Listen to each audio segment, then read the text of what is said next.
How are we doing, guys? Welcome to another video. This time we're going to be talking about the EGR again.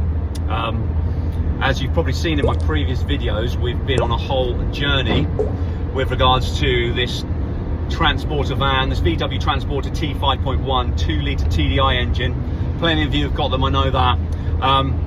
Yeah, thanks for all the likes and the subscribes and the comments and everything on the past videos.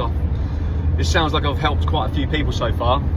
So this is kind of, I guess this probably might be the final video. I'm going to talk about the journey, every single step, and where we're at now, and just kind of summarise, I think, summarise the actual, you know, the main problem with having one of this EGR system, and obviously summarise how I'm living with it, how I'm dealing with it, because I think if you have one of these vans, you need to know how to manage this EGR, and it's not too difficult. It really isn't too difficult, and hopefully from my experience I can point you in the right direction so you don't have to experience everything I did. But it's been a fun journey, and yeah, let's just get into this straight away. So the van's done about 200,000 miles, and I started getting these EGR kind of these dashboard lights. The DPF wasn't regenerating properly, and it was going into limp mode. And if you've seen the coil, there's two coil lights that basically signal that there's a problem with your EGR. So what you need to do, there's lots of things you could do, but the main thing I done was I took the old EGR cooler system out, which is it's a medium DIY kind of. I think it's a medium job for the mechanical DIYers out there, and if you take time, it's not too bad at all. If you want the right tools, just check out the link in the description and head over to Amazon. $14.99 gets you a box of these tools that pretty much work perfectly for this job. But yeah, after I removed the EGR, I give it a good old clean. That took me ages, and I cut myself and everything. And then I popped it back in, and that worked for a little bit, but it soon went wrong again. And I found out it was the electrical side of the EGR had actually packed up, because there's a mechanical side of it and an electrical side. So mechanically it failed because there was too much soot in the cooler area, and then the electrical side then failed, and it basically meant I needed a whole new EGR cooling system. So off I went to Amazon again, bought the cheapest one I could find. Big mistake. It lasted for a year, but then I had to do the whole thing again. Now the van actually broke down on me because the EGR valve actually failed. I think it failed at the electrical side rather than the mechanical side. So this cheap Chinese part, obviously the electronics in there weren't great. But lesson learned.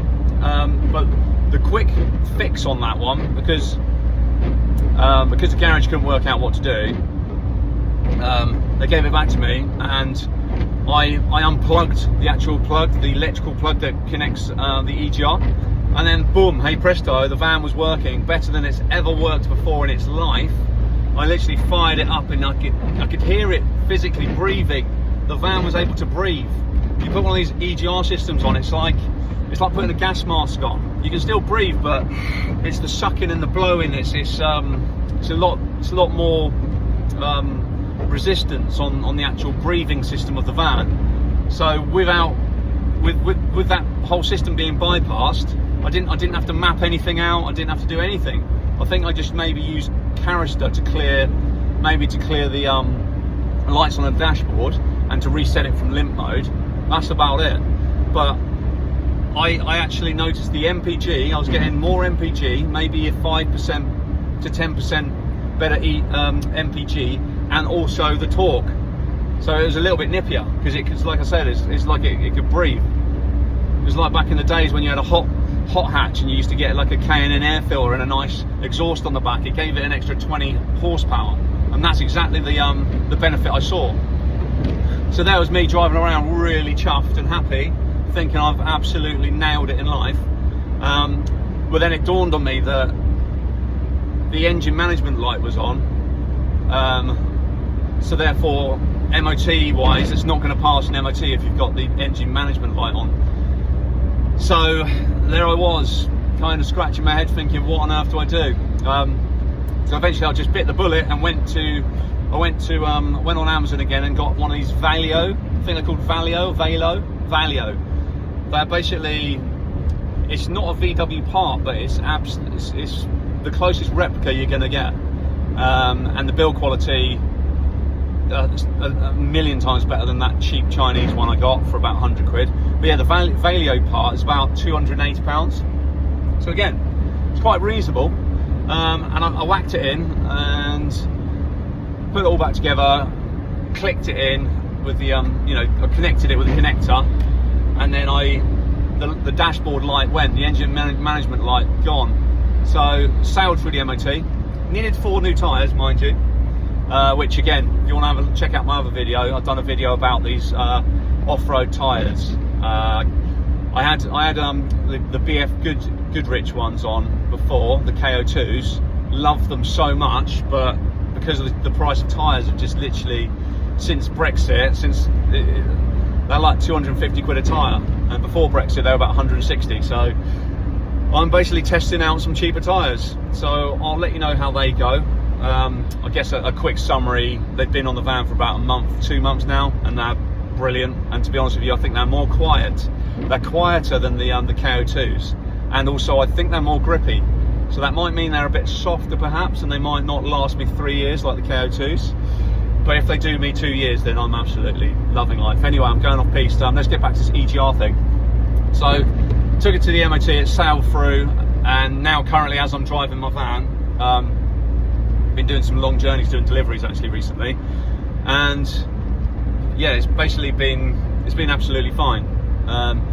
So yeah, I keep thinking, part of me keeps thinking just unplug it, so that we can get better MPG, and we can, you know, what's the other thing, better MPG and better torque, and also your EGR valve will last longer. So come my next MOT next year, I'll just plug it back in, and then hopefully it sails through, and then after the MOT unplug it, and you never know, you might get 5 to 10 years out of your EGR cooler without having to mess around with it. My only issue is if it's sat there dormant in your engine bay, not kind of, if the parts aren't moving, it might seize up. So that's my only concern. So yeah, I haven't made my mind up what to do really. I don't really want to unplug it and then it sees the EGR cooler mechanically, and then next year when I come to plug it in, you know, need to do it all over again.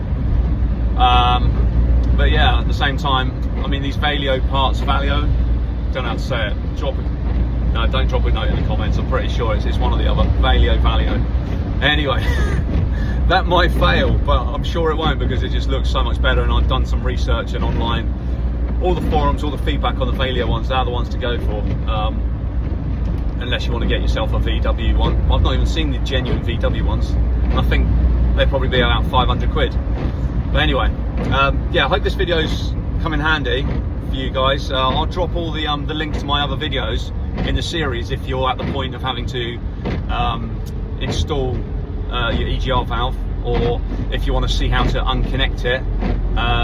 Yeah, all the links in the description to see those ones.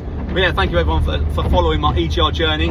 If anything untoward happens to me with my EGR between now and next MOT, I should check back in with you, but fingers crossed we'll be good now. Anyway, we'll catch you on the next one. Cheers guys.